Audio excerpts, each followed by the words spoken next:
fruitfulness, part 2. We were able to establish last Friday that if there is a true fruitfulness, of course, there will be a false or wrong fruitfulness.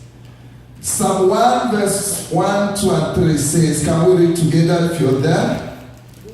Blessed is the man that walketh not in the counsel of the ungodly, nor standeth in the way of sinners, nor sitteth in the seat of the scornful. But his delight is in the law of the Lord, and in his law doth he meditate day and night.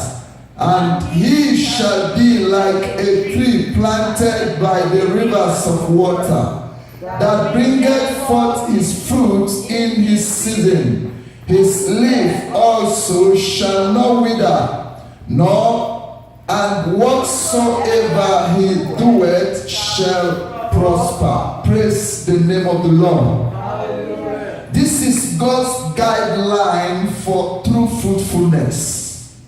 This is God's blueprint, God's pathway to true fruitfulness. It will interest you to see that in these 3 verses are structured man's responsibility and God's responsibility. Never ever think that God will do what he expects you to do. Never ever think, even though God is all powerful, God can do all things. But as long as our journey on earth is concerned, as long as we are appointed to walk with God, there is man's responsibility and there is God's responsibility. God will not usurp that authority he has given you as his child and do what he expected that you do. But God is committed that each time we are able to step into that responsibility he has given us, each time we are involved in that responsibility, God will never disappoint. Can I hear an amen? Amen. It is not in the nature or character of God to disappoint. Man could disappoint, of course, man disappoints. And sometimes when we are walking with God, we are tempted to walk with God with the mindset with which we walk with man, and it doesn't work. Because God will not fail. But several times man will fail. Sometimes not deliberately, but because of incapacity. Because man does not have the capacity or what it takes maybe to do those things he had wanted to do. All these circumstances limits that man from doing what is in his mind, what he wants to do. So a lot of factors may play in why man may disappoint. But God will never disappoint. Praise the Lord. So I want us to look at this scripture closely so that we can identify our own responsibilities and keep to them. Because when we do it, God will show up at the appropriate time and season and do for us that which his counsel had determined. First, this scripture started by saying, blessed is the man that walk not in the counsel of the ungodly. There are 2 powerful words I want us to look at here concerning this man. This man is you and I. That 2 words are counsel and ungodly. These are the things that can make or mar your fruitfulness. This is the greatest obstacle that can determine whether you will have true fruitfulness or not. There's a lot of shortcuts, there's a lot of ways that fruitfulness could come. But we are talking about fruitfulness because we are talking about the one that comes from God, the one that will not lure you to sin, the one that will not make you abandon your place in God. A lot of people are abandoning their places in God because they are looking for prosperity.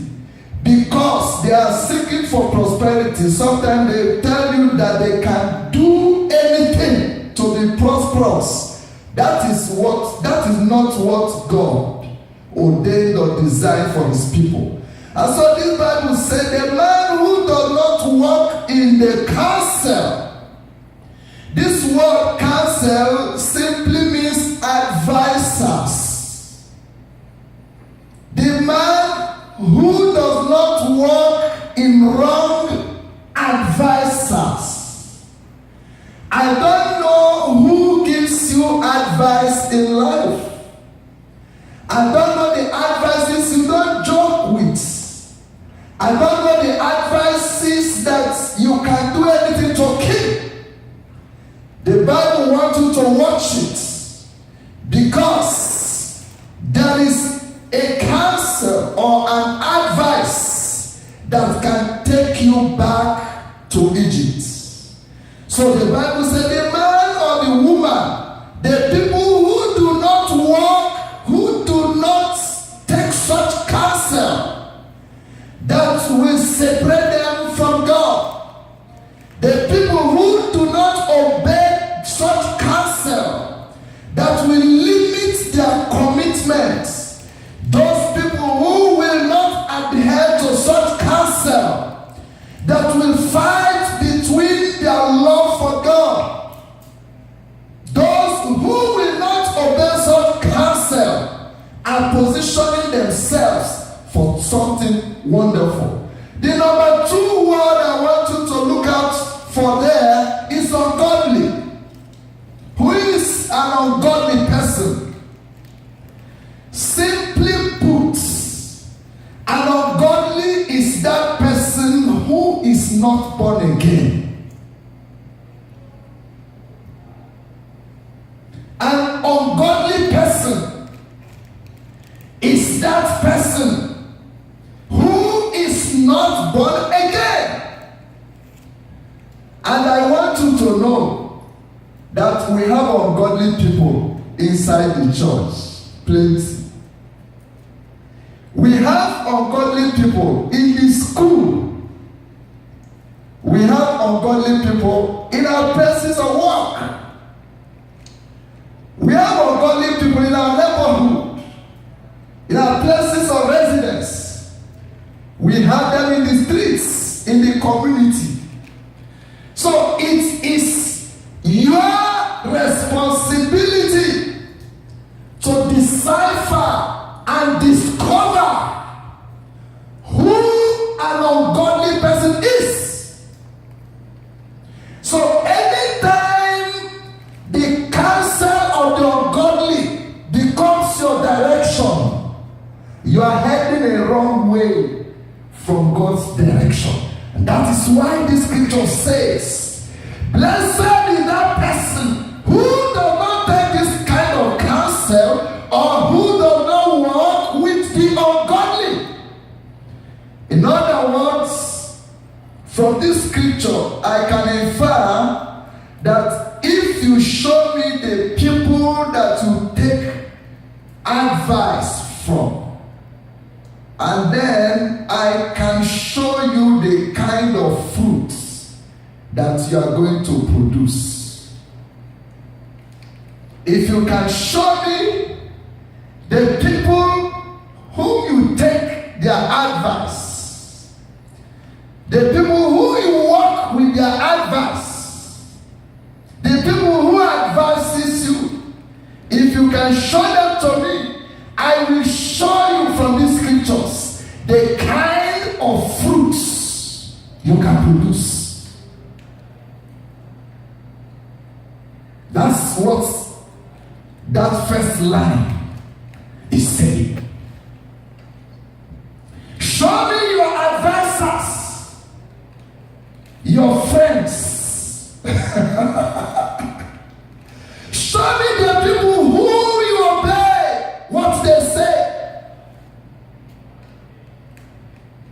Show me the people when they speak, you swallow it. Then I will show you the kind of fruits you can produce. Read for me the amplified version of that scripture. There is something I saw there.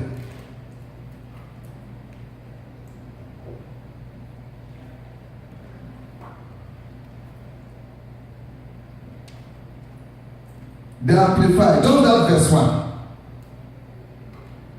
Blessed, fortunate, prosperous, favored, and favored. Come again. Blessed, fortunate, prosperous, and favored by God. And favored by God. The man who does not work. Is the man who does not work In the counsel of the wicked. in the counsel of who? Wicked. The wicked. And that is not amplified. Is that Yes, it's not. amplified? Okay, read further. There is a classic amplified. Okay, I need the traditional amplified. Blessed, happy, fortunate, prosperous, and enviable is the man who walks and lives not in the counsel who walks and lives not and lives not in the counsel in the counsel of the ungodly, following the advice of who does not follow. That's what I'm looking for. Who does not follow their advice. Sometimes their advice will naturally look good. Sometimes their advice will look super. But the Bible is saying if they are ungodly, it will not lead you to where God wants you to be. Have you finished? not yet. Yeah. Following their advice, their plans and purposes. Following their advice, their plans, their purposes. Nor stand Submissive and inactive in the path where sinners work. Nor sit down to relax and rest where the scornful and the mockers gather. Praise God. Hallelujah. This scripture, I like you to read it well, even when you get home. Who do you relax with? Where do you find comfort? Who do you hang out with? Who do you prefer to chat with? This is being called to question. And my friends, you are hanging out with your friends. God wants to know which kind of friends are there. Because He said, the person you submit to, the person you chat with, the person you hang out with, if that person by the description of this scripture is ungodly, you are going to miss a level of God's blessing. I don't care how naturally good they seem to be. This is what God is saying. Please read for me Proverbs 13:20.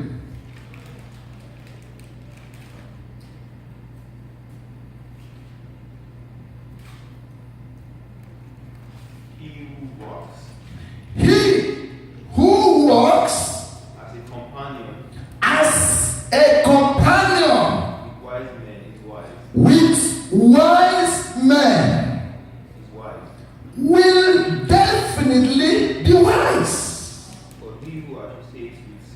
But you who is a wise person, by being born again, you are a wise person. But your companion are they who are not.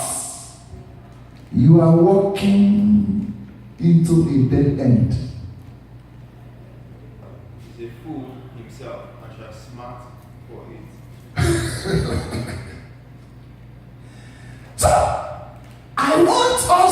understand the true fruitfulness that God is talking about. Amos 3:3.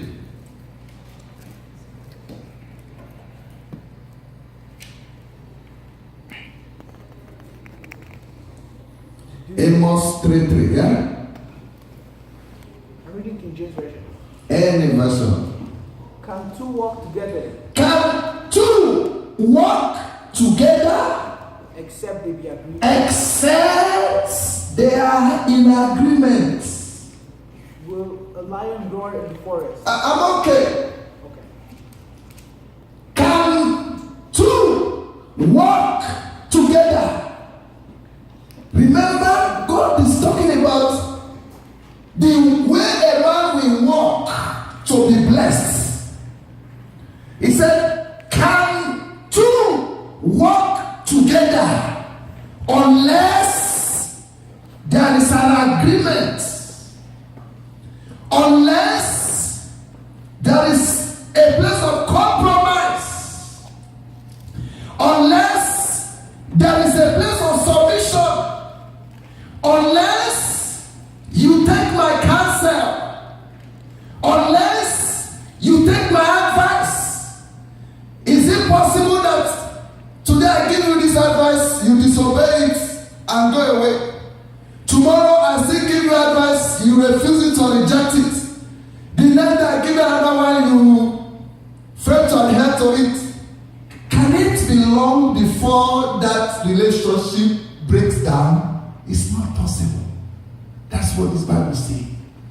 So that means that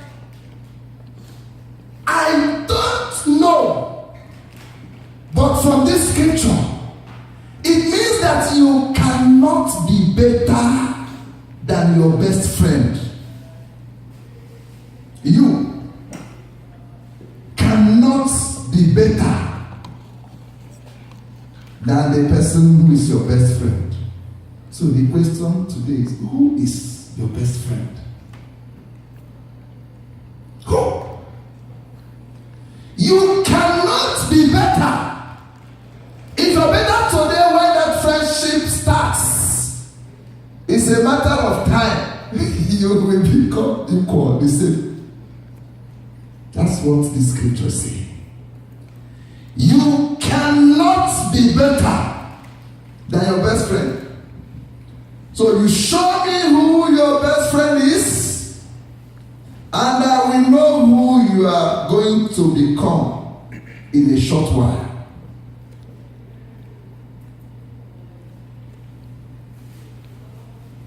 I looked at this scripture and I told myself, you can have a lot of friends. I can have a lot of friends. But God needs you to do a sifting of your friends if you want to be serious with God. You need to look at them. You need to ask yourself a question. What do I gain from this best friend of mine? What does he contribute into my life? What are the challenges that he challenged me? I receive from him, from her. If your best friend is an ungodly person, watch where you're going.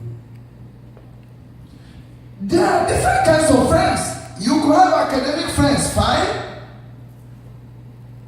You could have a friend for that, fine. But I am talking about the person that gives you counsel. You can have reading mates, friends, fine. During the exam, people come together and read and ask themselves questions to get prepared for exams. But I want you to ask yourself a question. Who really is my best friend? Who do I listen to? Who challenges me? Because I really spoke to myself today. I said, it is better not to have a best friend than to have a bad friend. Did you hear what I said? It a friend than to have a bad friend. A bad friend will mislead you from that Proverbs, from that Psalms. A bad friend will be a bad influence on you. You know, in this generation of stars, you know, a lot of things happen these days. Who are you looking up to as a child of God? Who?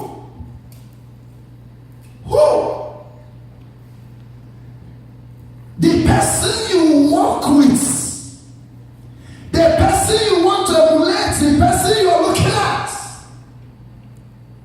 will either make or mar your destiny. 1 Kings chapter 12. Let's juggle this story here and see what they can help us to learn. 1 Kings chapter 12, verse 8 and 9.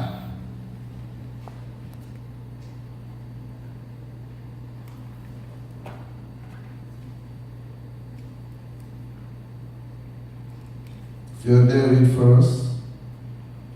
8 and 9. But he forsook the counsel of the old man, gave him.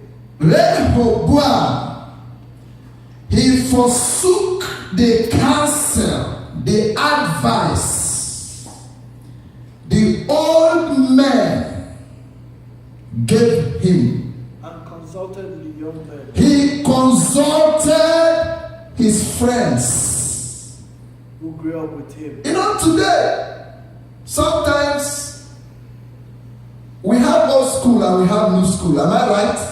Yeah. And this old school, sometimes you don't understand what they are talking about. They don't understand just age. They don't understand that things have changed. My friends, some things are killers. So let us see this man, a young man that was given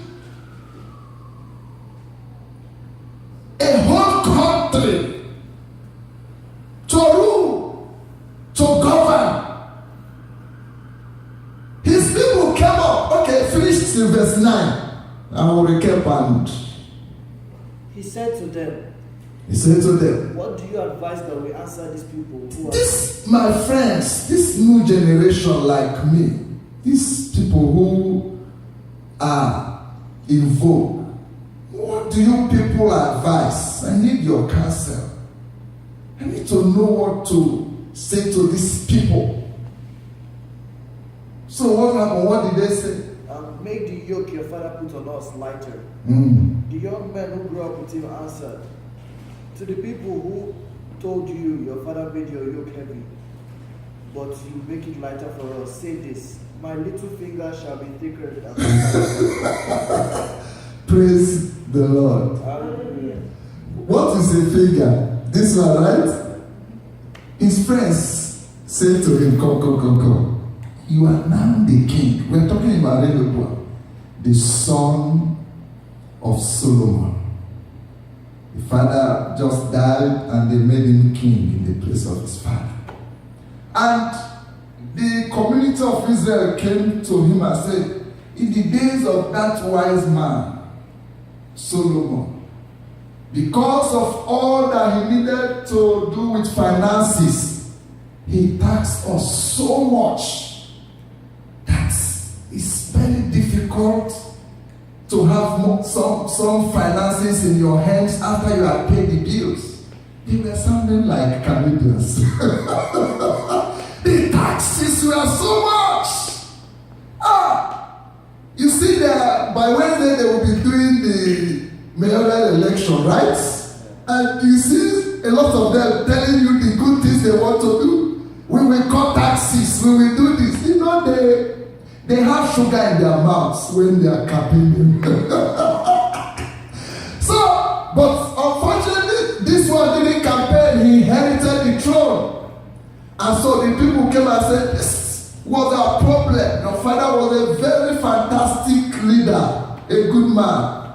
But in this area, we are suffering. Can you, as a new leader, help us? Can you reduce the tax? At least if the tax used to be 13%, can you make it 10% or something? So that we could have a breath of fresh air in our finances. He said to them, okay, give me 3 days to think about what you have said and come back. I'll give you an answer. And so he came for the council meeting or the governing body meeting, the ministers and all his commissioners and all the people he worked with, the old men. And most of them were the people who worked with Solomon, who are very good. So they still were in power with him. So he had them in the executive meeting. What do we do? So they told him, if you agree to what these people say, if you can try in any way and answer them well, if you can do, we know you can do it, if you can reduce the tax a little bit, these people will serve you for life. They will serve you with all their lives. The man said, okay, I've heard you people. When the meeting was over, he said, I'm not going to listen to that shit. They are talking from old school. He called his friends, the new generation. I said, what do you guys advise and answer to these guys? This is what they just said. They said to him, look, boy, tell them, my little finger, this one, my little finger, Rehoboam's little finger is bigger than Solomon's waist. Please, help me and judge. You guys are Bible students, Bible scholars. What did Rehoboam accomplish in life in comparison to Solomon? Oof, it's a big on nothing. They told him, go and tell them that your small finger is bigger than Solomon's loins. His entire waist is smaller than your finger because you are the correct man. Wait a bit. If you look at their advice, the advice was intended to make him look bold. The advice was intended to make him look courageous, that he's not afraid to answer. But we know the story. In 3 days' time, they came back because of time. In 3 days' time, they came back. He answered them just like the young boys advised him. And they tear the kingdom out of him. Solomon ruled 12 tribes of Israel that his father David handed over to him.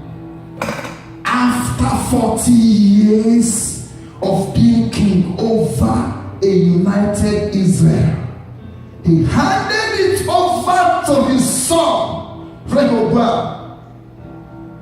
In the reign of Rehoboam, they broke the 12 tribes, not into 2. They broke it into 2 parts. One was 10 tribes. One was 2 tribes. It was only 2 tribes they allowed Rehoboam to rule over. Judah and Benjamin was the only tribe they left for him because of a counsel. I ask you again, counsel. You know, some youth sometimes you don't want to take counsel from your parents, from elders, because you feel that they don't even understand the way things are. Sorry for you. That counsel, denied him, the entire nation of Israel, which his father handed over to him. Let's go back to that psalm, because I told you there is your responsibility, there is God's responsibility. Because of time, read verse 2 for me if you're there before me. But his delight is in the Lord. So your first responsibility is to walk not with the ungodly, or take the counsel of the ungodly, or take the best friend of one who is not born again. Your first responsibility is to do that. Not to stand with them, not to sit with them, not to enjoy their comfort and their company, not to be seen to do what they are doing. You must show yourself different for God. After you have done that, the second responsibility is his delight. What is delight? If you read several translations of this scripture, this word delight is the same thing as he loves God. He is thrilled. He is so much interested. He is so much joyful in the things of God. Friends, if you don't have this desire for God, if you lose interest in God, if something is fighting your love for God, then you need to watch it. It's your other responsibility. The Bible says his delight is in the word of God. His delight is in the will of God. His primary interest is not what every other people are pursuing. His primary interest is how to please God. What to do, and God will be happy. And verse 3, read verse 3 for me. And he shall be like a tree. He shall be like a tree. Who will do the planting? God. When you do what I do, I'm talking about true fruitfulness. When you do what I do, God now plants you. God